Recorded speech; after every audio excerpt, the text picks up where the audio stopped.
Neste tutorial nós vamos entender o recurso Snap, que vai permitir a gente deslocar o cursor aqui na área de trabalho. Vamos entender também um recurso que fica aqui na parte superior, que é denominado Transform Pivot Point. Vamos então começar aqui o nosso entendimento. O Snap é um recurso que vai me permitir eu posicionar o cursor em qualquer ponto distinto aqui dentro da área espacial. Exemplo, eu tenho um cursor aqui inicializado bem no centro da nossa área. Quando eu seleciono aqui qualquer objeto, exemplo aqui da câmera, observe que eu selecionei o objeto, mas o cursor se manteve. Para eu poder fazer esse cursor se deslocar desse ponto para a posição da câmera, eu posso utilizar o atalho Shift S. Eu abro um menu rotativo aqui que é denominado Snap. É o menu que vai permitir com que a gente desloque esse cursor. Então eu posso fazer com essas 4 opções daqui de baixo o deslocamento do cursor. Nas 4 opções aqui de cima, o deslocamento do objeto. Vamos entender o cursor. Então, se eu quiser que o cursor ele saia do centro e vá para o objeto que eu selecionei, observe que eu tenho aqui uma opção chamada Cursor, To Select. O que eu estou dizendo aqui, na verdade, é o seguinte: cursor, saia daí de onde você está, vá para o objeto selecionado. Quando eu clico aqui com o botão esquerdo, o cursor sai do centro e veja que ele vem para o ponto de origem do objeto câmera. Então, esse é uma das funções aqui do Snap, é deslocar o cursor na área. Para eu poder fazer com que o cursor volte para o seu centro aqui da área espacial, eu posso usar o Shift S e vocês vão ver que eu tenho essa opção aqui chamada Cursor Toward Origin, ou seja, cursor, saia do ponto em que você está e vá para o centro da nossa área de trabalho. Então, clicando aqui, ele se desloca daqui e vem para o centro da área. Se eu quiser agora selecionar alguns objetos, eu vou selecionar aqui o objeto lâmpada, o objeto cubo e o objeto câmera. Observe que o último objeto aqui selecionado, ele tem uma cor de contorno em laranja mais claro. Por que isso? Porque sempre o último objeto será o objeto denominado ativo. Então eu posso fazer o deslocamento desse cursor para o objeto que está ativo, que foi o último selecionado. Então eu usando aqui o atalho Shift S, eu posso selecionar essa opção cursor, vá para o objeto ativo. Clicando em cursor to active, ele se desloca e vem para a câmera. Se eu utilizar o Shift e selecionar a lâmpada agora, entre os objetos selecionados, passa a ser o objeto ativo. Então, se eu quiser que ele saia daqui da câmera e vá para a lâmpada, novamente Shift S, cursor to active. Bem simples e prático. Para voltá-lo para o centro, Shift S, cursor toward origin. Além da condição desse atalho, eu tenho também como vir aqui na opção Object, ó, eu tenho a opção Snap com os recursos que vocês viram naquele menu rotativo. Tenho também como clicar o botão direito aqui na área e usar a opção Snap e os objetos selecionados, nós vamos ter o mesmo recurso. Uma outra condição interessante aqui no Snap é que a gente também pode posicionar os elementos utilizando esse recurso em pontos distintos na área espacial. Por exemplo, eu vou ativar aqui a opção de cursor e vou clicar com o cursor aqui em cima. Repare que eu posicionei o cursor 3D nesse ponto.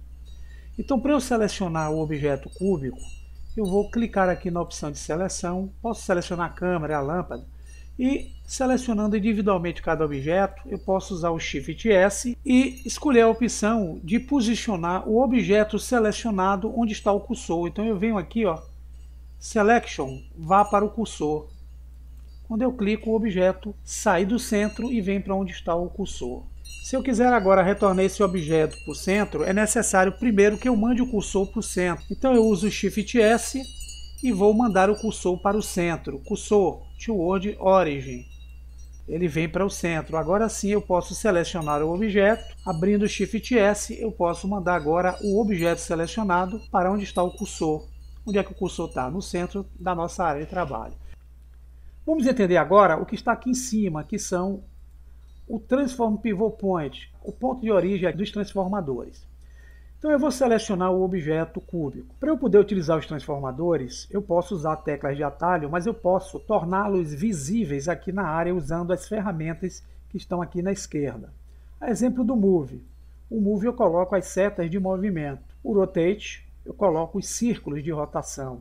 O Scale eu coloco as setas com pontas quadradas de redimensionamento. E por último, eu tenho um Transform, que me permite usar todos os recursos em uma ferramenta só. Então, quando eu clico aqui na opção Move, eu tenho as setas transformadoras, que é justamente colocada no ponto de origem do objeto. Ponto de origem esse que pode ser deslocado tanto no modo objeto como no modo edição, e veremos isso no próximo tutorial de forma mais prática. Então aqui, se eu quiser selecionar dois objetos, eu posso manter o cubo, pressionar o Shift e selecionar a câmera. O que é que acontece? O transformador aqui, ele não vai estar nem no ponto de origem do cubo, nem no ponto de origem aqui da câmera. Por que isso? Isso deve-se ao fato de que aqui nesse recurso chamado Transform Pivot Point, o recurso que nós estamos utilizando no momento se chama o Median Point, que é o ponto médio entre os dois pontos de origem. Essa distância aqui é justamente a distância desse primeiro aqui da câmera com o ponto de origem do cubo. Se nós dividirmos, ele vai estar bem no meio dessa distância.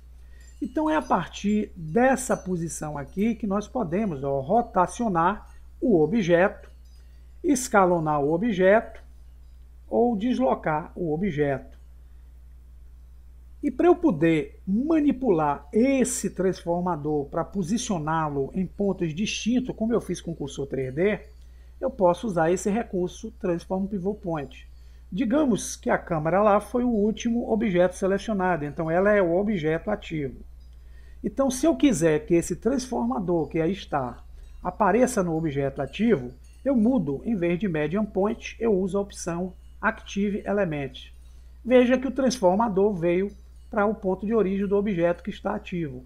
E todo recurso que eu fizer de rotação, de deslocamento ou escala do objeto vai ser a partir desse ponto onde está o transformador. Quando eu utilizo aqui a opção Median Point e faço a rotação, veja que ela faz a rotação baseado bem nesse ponto médio. Se eu quiser rotacionar os dois objetos de forma individual, um independente do outro, é através desse recurso aqui, Transform Pivot Point, que eu tenho como utilizar a opção chamada Individual Origins. Com isso, eu vou manter o transformador no centro, porém, quando eu fizer a rotação, perceba que os dois objetos fazem a sua rotação pelo seu ponto de origem de forma individual, diferente do Median Point.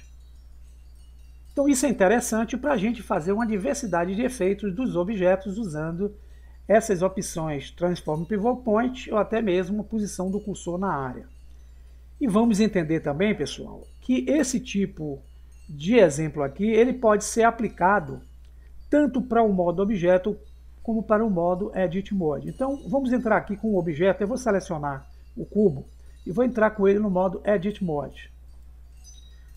Vou aproximar.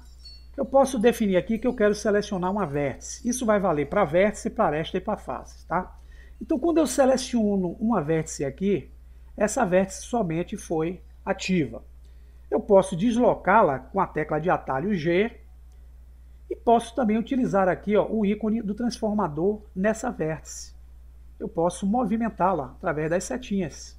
Simples. Porém, quando eu seleciono uma segunda vértice, utilizando o Shift e pressionando o botão esquerdo na segunda, observe que o manipulador foi colocado no ponto intermediário entre as duas vértices. Quando eu movimento, eu estou fazendo a movimentação aqui através dessas duas vértices. Mas há um detalhe, eu posso manipular aí a posição desses transformadores usando também o recurso que está aqui em cima, que é o Transform Pivot Point. Então, como eu selecionei a segunda vértice, ela passa a ser a vértice ativa. Então, para eu poder mandar o manipulador para a vértice ativa, eu posso usar a opção Active Element. Veja que o manipulador não fica no centro, ele vem para a última vértice que eu selecionei. Se eu quiser que o transformador ele venha para a posição em que está o cursor 3D, eu posso vir aqui no Transform Pivot Point e dizer que eu quero o manipulador no cursor 3D. Então aqui, quando eu fizer a rotação, eu vou me basear na posição do manipulador onde está o cursor 3D. Se eu quiser colocá-lo no objeto ativo, quando eu quiser fazer a rotação, eu vou me basear no elemento que estava ativo lá, que foi a segunda vértice. Se eu utilizar a posição mediana, eu vou fazer na posição média entre as duas vértices selecionadas. é simples e prático, então vale tanto para o modo objeto como para os subobjetos que compõem aqui a malha dos nossos elementos que colocamos aqui na área. Voltando ao Object Mode, está aí o nosso entendimento sobre esses dois recursos. É interessante que vocês foquem atenção nisso, comecem a fazer alguns experimentos, usando aí o deslocamento do cursor e dos manipuladores, para vocês irem se acostumando com os efeitos que criaremos futuramente. Espero que tenham entendido. Até o próximo tutorial. Forte abraço.